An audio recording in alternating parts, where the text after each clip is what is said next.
I put this suit on just to see how it would feel, and I've only had it on for 5 minutes, and I'm sweating bullets. A woman who's accused of scamming, claiming to be a party planner. Once she gets her hands on the money. Over 100 soon-to-be brides came to pick up their wedding dress, only to find out the doors are locked. Social security numbers, credit card information, birth dates, and more. I'm here at Sorority Row, where COVID-19 hit hard, and it's spreading faster than ever. This proposed law will affect property owners all over Texas. Many wonder how Mike stays safe during a storm. Behind me is HPD headquarters, where they're going to hold a press conference to discuss the 8-year disappearance of Rudy Frias. Now, I'm going to go in there and ask the difficult questions that you want answers to. Missing for 8 years, yet today HPD admits they met with Rudy Frias while he was allegedly gone. Both Janie, Rudy's mother, and Rudy himself gave fictitious names while interacting with various patrol officers. Little did they know Frias was with his mother the whole time. Rudy returned home the following day on March 8th, 2015. The mother, Janie, continued to deceive police by remaining adamant that Rudy was still missing. Frias was just 17 when he allegedly disappeared. He's a grown man. 20. Listen to what I'm saying. If you want me to answer you. No, he was an adult, 17. Hold up, okay? Not confrontational. I respect what everybody does, okay? But 17 years old, that's an adult in the state of Texas, okay? Frias' family was kept in the dark of his existence for 8 years, and now they're upset with his mother. Prior to them leaving the hotel yesterday, Janie had threatened him that had he not left with her, she was going to hurt herself and he was going to be without a mother. Frias' family also have their suspicions to why there hasn't been any charges. Janie has a lot of contacts with the HPD department, and people up there, higher level people, are hiding the fact that Janie has done things. Chief Finner didn't answer everyone's questions today. However, he did make it very clear that this is still an ongoing investigation. Reporting outside of Houston Police Department, Nicole Marino, KPRC 2 News.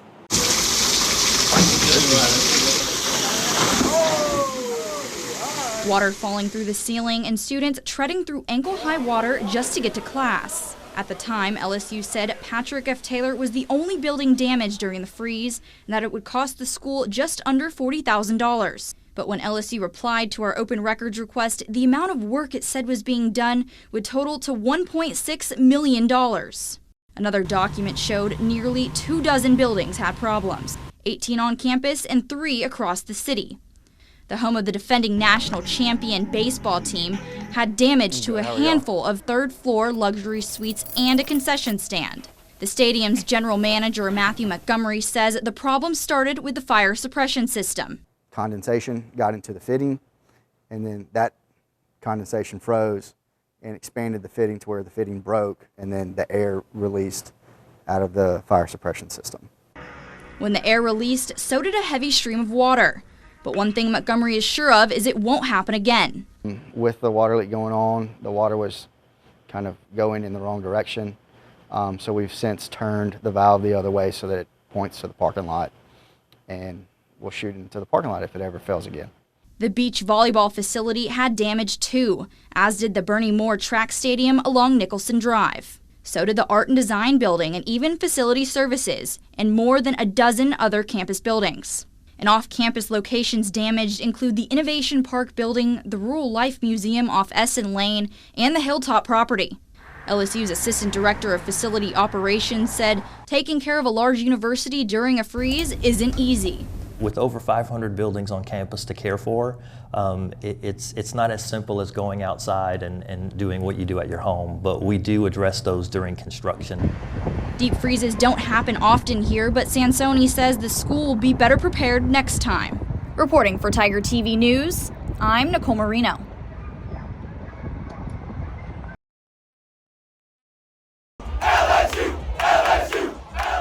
The Painted Posse is a group of LSU Christian students who paint their bodies for every home football game. But if you look closely, their message is in the paint.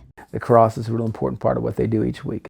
This is the original photo LSU took on October 13th, 2012 at the LSU versus South Carolina football game. And you can clearly see a cross over their heart. But the photo LSU sent out photoshopped the crosses out of the picture, and the community was shocked. But members of the Painted Posse, including Jonathan Skipper, continue to stay positive.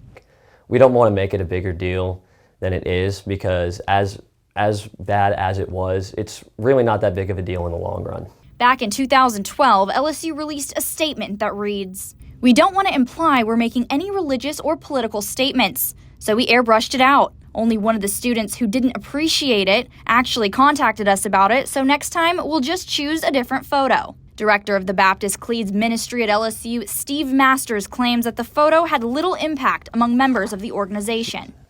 What they really didn't do a whole lot of reaction. Most of the reaction came from the public, because the public was very, very upset that somebody would have done that. Senior Caden Gurman says over the last decade, LSU's relationship with the Painted Posse has significantly improved.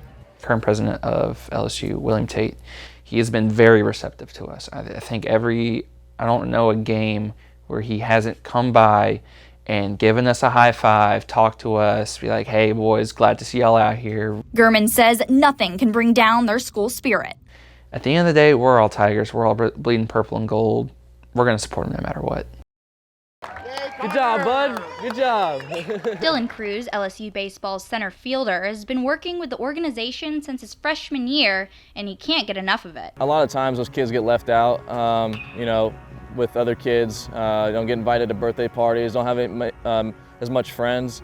So really, they're just like us. The Cruz family buys season tickets down the right field line, and each game they give them to different families who have a special needs child. What drove me was just kind of, when a lot of the times it's the first baseball game that they've been to, so kind of just being able to, see the smiles on those kids' faces, it just motivates me to kind of get more involved and get those kids out here more often.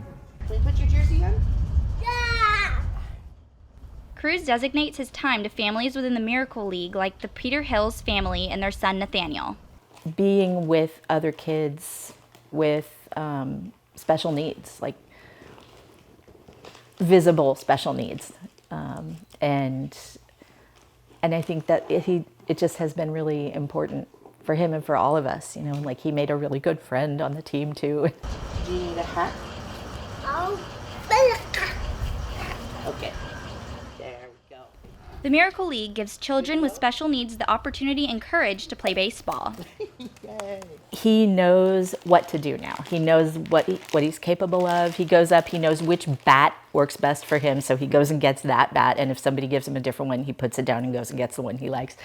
Through practice and repetition, the kids become more independent, and their parents couldn't be more proud. Hey Nathaniel, how does it feel for you when you play baseball? Does it make you happy?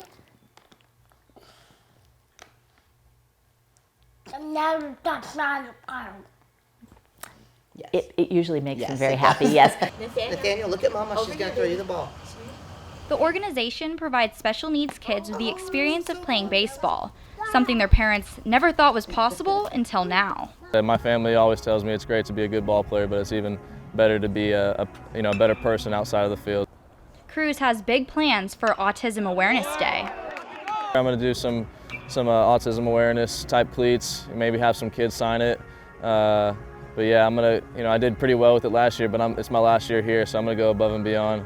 Cruz gets involved in any way he can, and he plans to give back throughout his baseball career.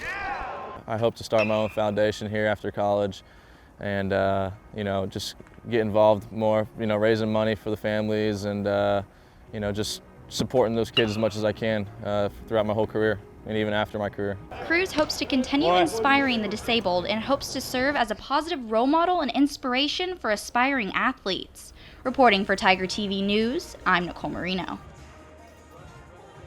First responders across Houston are dealing with excessive heat. Right now it's 96 degrees, but it feels like 104. Now, I put this suit on just to see how it would feel, and I've only had it on for 5 minutes, and I'm sweating bullets. 10 fire stations across Houston don't have working air conditioning. President of the Professional Houston Firefighters Association, Marty Langton, says it's unacceptable. You know, this is just excuse after excuse. I'm so tired of hearing excuses, and so are our men and women. This is not how you treat brave Houston firefighters that continue to go out there in temperatures like this. Period. End of story. The public information officer for the Houston Fire Department, Captain Cedric Robinette, says arrangements have been put in place for the time being.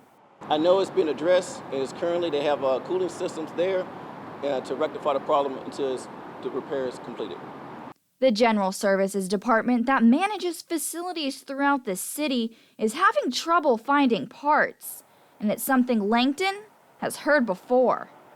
Fix the air conditioning unit. If you don't have parts, then you need to find a new AC unit, and you need to take care of the men and women because it is 100-something degrees outside, and it is absolutely unacceptable to be treating our firefighters and paramedics this way. Fire Station 23 still doesn't have working air conditioning. I talked to the union president, who said they're going to figure out a solution very soon. Reporting in Houston, Nicole Marino, KPRC 2 News.